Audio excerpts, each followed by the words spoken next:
Hello, my name is Madison Franca, and today I'm going to be going over the structured literacy lesson that I have reviewed and observed, as well as explaining the core principles and elements of structured literacy. LexiaLearning.com, spelled LexiaLearning.com, LexiaLearning.com states what structured literacy is, as well as the three core principles.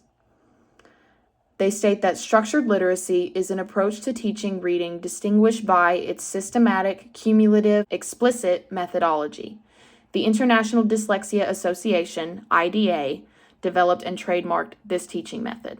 Moving on to the core principles of structured literacy, they are as follows: systematic and cumulative as one, number 2 being diagnostic, and number 3 being explicit, meaning explicit instruction. Systematic and cumulative.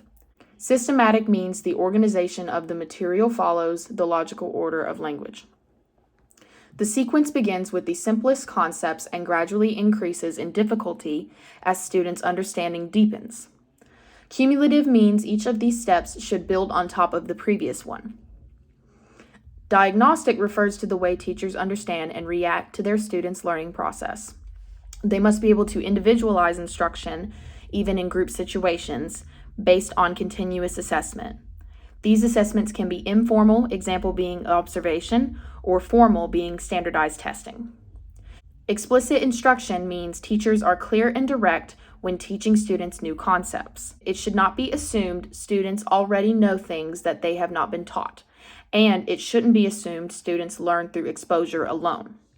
Explicit teaching involves direct student-teacher interactions, and research has shown that incorporating multisensory teaching can support students' learning as well. Moving on to my observations from the structured literacy lesson, a teacher and a student were one-on-one, and the student started with letter cards and activated prior knowledge with hand gestures. They then moved on to using picture cards for the gestures, and then blocks for sound letter mapping. They then moved on to writing on a worksheet after building the word with the blocks. The sound was written in squares, the writing while saying letter sounds, the letter names, then using the words in a sentence. The student then read old and new words in isolation, old being first, new being second. Then they used the ECRI tapping routine, where the teacher and the student discussed the story, and after tapping to check for comprehension. Then the student made the predictions for the next day's reading, and the student reread the story while whispering. The lesson concluded with explicit instruction and letter formation. Then moving on to the scaffolding of the lesson, the teacher used the following: prior knowledge, modeling, pre-teaching vocab, guided practice, visual aids, encouraging questions, and feedback.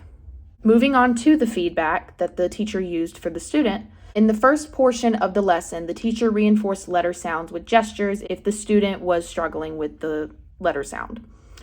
An example being for the letter name I. For the letter sound I, she would itch her arm and say as if she was itching to help the student understand the letter sound. 7 minutes into the lesson, and on the third portion, the teacher reinforces writing conventions like lowercase m to uppercase m. The student was struggling to capitalize his m and was only writing it in lowercase at the beginning of the sentence that he was writing.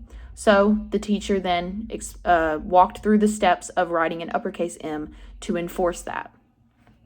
At the end of the lesson, the teacher reminds the student to walk through steps during letter formation out loud while writing. Moving on to how my cooperating teacher provides a structured literacy lesson to the whole class. My cooperating teacher starts with explicit instruction, modeling the needed skills, and then engaging in guided practice through choral reading, word mapping, and lastly, independent practice and review. The teacher then provides corrective feedback as needed.